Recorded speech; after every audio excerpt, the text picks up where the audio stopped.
Ahora, para que eso suceda, tiene que ser, y para que el flujo, la cantidad de sangre que va a llegar a estas células aumente en el momento preciso, porque tiene que aumentar cuando la célula necesita, no mañana, ¿no es verdad? No es como cuando necesitamos aquí que nos cambien el foco, entonces de aquí a 3 días van a recibir recién la solicitud, de 20 días van a aprobar y para el próximo semestre van a venir a cambiar el foco. La célula no puede esperar, ¿sí? Necesita en ese instante recibir los aminoácidos, oxígeno en especial, ¿sí? Entonces, es importante que la célula, cuando está cumpliendo sus funciones metabólicas mínimas, está recibiendo la cantidad mínima necesaria. Pero cuando se empieza a aumentar el metabolismo, que en ese mismo instante tiene que llegar mayor cantidad de flujo.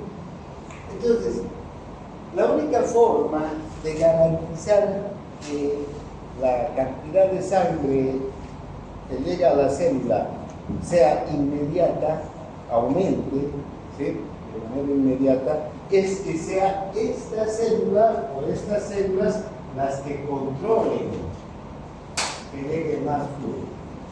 No es el sistema nervioso, no son las hormonas, no es el cerebro, no es nadie el que va a controlar el flujo, son las propias células las que inmediatamente empieza su actividad, producen una gran cantidad de sustancias que van a ir aquí, llegar hacia los músculos de las arteriolas, de las metarteriolas, y los van a dilatar. No sé si recordarán, en la anterior clase hemos hablado de la vasomotilidad. ¿Qué es la vasomotilidad?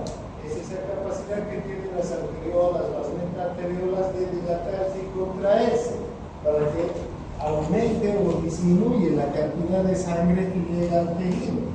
Entonces, esa vasomotilidad está controlada por las propias células, ¿sí? Cada célula entonces va a controlar la cantidad de sangre que llega al tejido. Ahora, ¿cómo lo hace? Vean, tenemos un control a corto plazo y un control a largo plazo. El control a largo plazo o a corto plazo, ya sabemos que el corto plazo es el mismo momento en el que la célula empieza a tener actividad, ¿sí?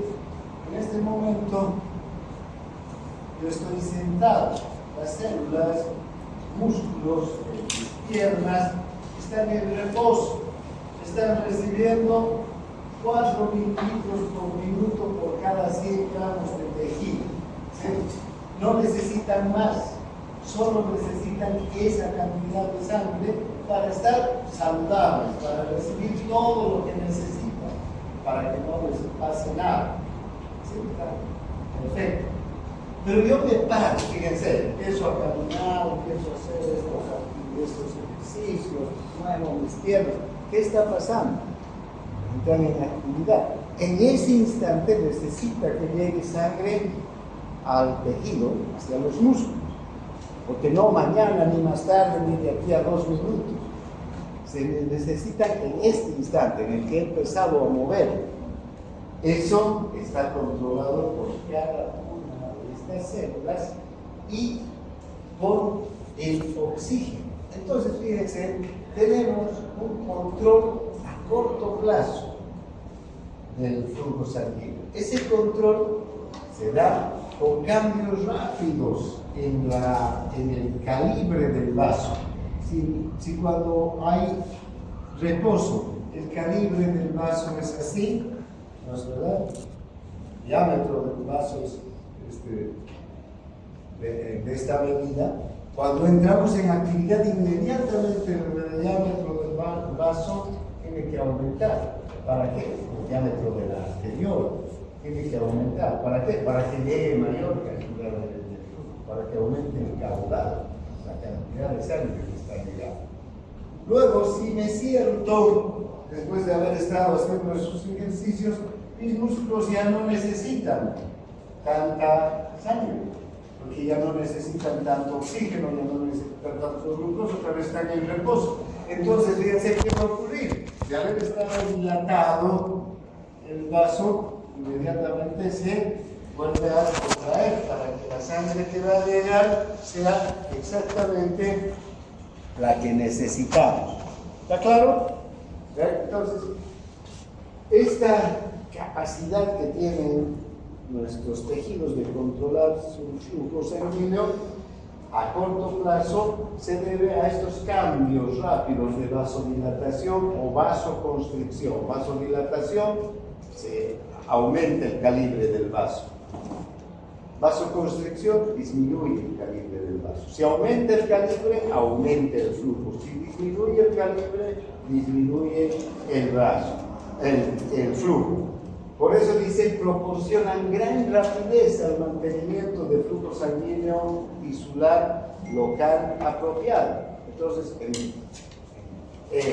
si yo estoy caminando, necesito una cantidad de flujo. En ese instante tiene que haber un mayor diámetro del vaso para que llegue más cantidad de sangre. Si me siento, en ese instante tiene que disminuir el calibre del vaso, porque ya no necesitamos tanto flujo. ¿Sí? Estamos esforzando solamente el sistema cardiocirculatorio. Entonces, ese es a corto plazo.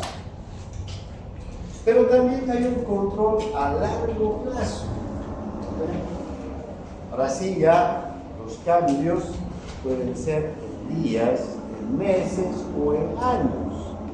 ¿Cuándo ocurren estos cambios en el flujo sanguíneo que pueden pasar en meses o años incluso? Si yo, o un joven como ustedes, que es delgado, que no tiene una masa muscular muy grande, decide empezar a hacer pesas, gimnasio, ¿no?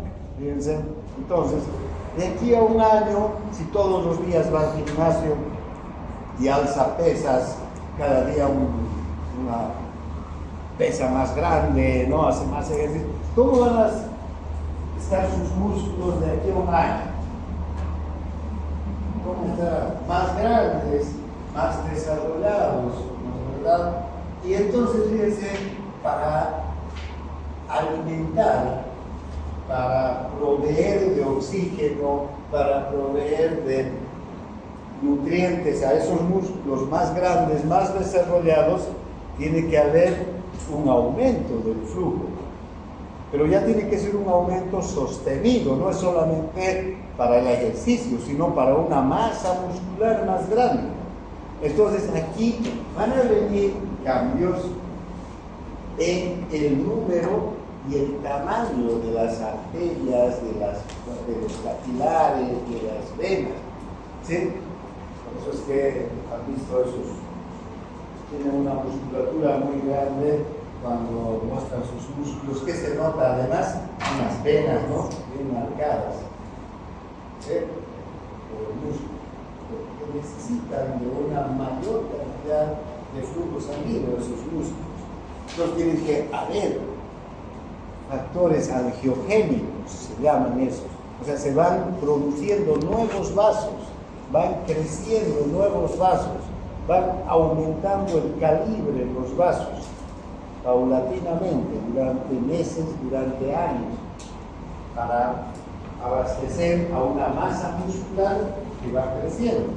Lo mismo ocurre, ya, eso es, digamos, cuanto a la normalidad, ¿no? La persona que aumenta su musculatura. Pero lo mismo ocurre con un tumor, por ejemplo, ¿no? Un tumor primero puede ser pequeño.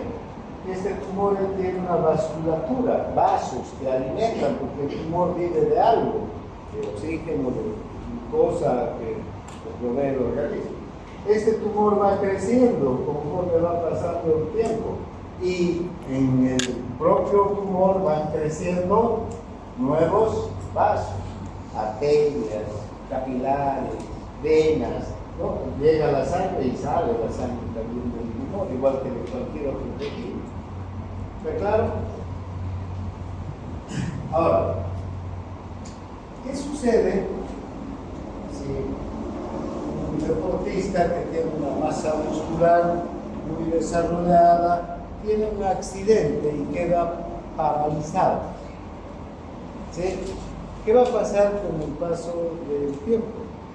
Va a empezar a perder la masa muscular, porque si no hace actividad física, los músculos se van a ir atrofiando. Al contrario de cuando hacemos ejercicio, que los músculos se hipertrofian, en el caso de la inactividad, los músculos se van a ir atrofiando y necesitan cada vez menos flujo. Entonces también, ¿vean?, va a ir disminuyendo el tamaño y la cantidad de vasos sanguíneos. Entonces tenemos los dos controles del flujo sanguíneo, ¿no? El que es a largo plazo y el que es a corto plazo. El corto plazo generalmente tiene que ver con el metabolismo. Aumenta el metabolismo e inmediatamente aumenta el flujo sanguíneo. Disminuye el metabolismo e inmediatamente disminuye el flujo sanguíneo. Por ejemplo, esta es una curva que muestra a un metabolismo. Fíjense, en el eje de las X tenemos el metabolismo, ¿no? Y en el eje de las Y el flujo sanguíneo. A un metabolismo de 1, digamos un metabolismo basal, como estamos en este momento, como están ustedes sentados, sin hacer, digamos, una actividad física, tenemos un flujo sanguíneo de 1 también, ¿no?, para darle valor. Si aumenta el metabolismo, fíjense, va a aumentar el flujo sanguíneo. A un metabolismo de 4, el metabolismo se va a multiplicar. Si aumenta 8 veces el metabolismo, esto podríamos decir que ha venido corriendo desde el micro y encima han tenido que subir a toda velocidad las gradas porque el examen está por empezar y si no llegan ahora se va a cerrar la puerta. Entonces hacen un esfuerzo mayor todavía el metabolismo 8, 4 veces más puede aumentar la cantidad de sangre que llega a los músculos, ¿no? Es la proporción, es como el aumento. Y este aumento del metabolismo, ¿con qué está relacionado? Con el consumo de oxígeno, ¿no? Aumenta el metabolismo y aumenta el consumo de oxígeno. Si aumenta el consumo de oxígeno, va a aumentar el flujo. Fíjense, aquí tenemos la saturación de sangre arterial, de oxígeno, porcentaje. Fíjense, cuando tenemos un flujo sanguíneo, una saturación de 75% de oxígeno en la hemoglobina, ¿sí?, vamos a tener un flujo de 1. Pero si disminuye la saturación de oxígeno, ¿y por qué va a disminuir la saturación de oxígeno en la sangre? Porque las células empiezan a captar más oxígeno, porque necesitan oxígeno. A medida que disminuye la saturación de oxígeno, fíjense cómo el flujo sanguíneo empieza también este es el eje del flujo, ¿no? Cómo el flujo empieza a aumentar, ¿no? Cuanto menos oxígeno entonces hay en la sangre, porque los músculos o las células están consumiendo una gran cantidad de oxígeno, el flujo empieza a incrementar. Bien, ahora, ¿cuáles son las teorías que respaldan estas aceleraciones? Fíjense que en el control a corto plazo hay dos teorías.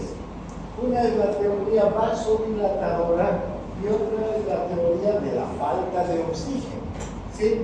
Estas dos teorías se complementan además, pero veamos cada una de las teorías, ¿no? Una es la teoría vasodilatadora. ¿Qué dice la teoría vasodilatadora? Aquí tenemos unas células, un tejido por aquí están las arteriolas, las metarteriolas, por aquí está llegando la sangre con oxígeno, con glucosa, con aminoácidos, ácidos grasos, vitaminas y todo lo que necesitan estas células para vivir. En este momento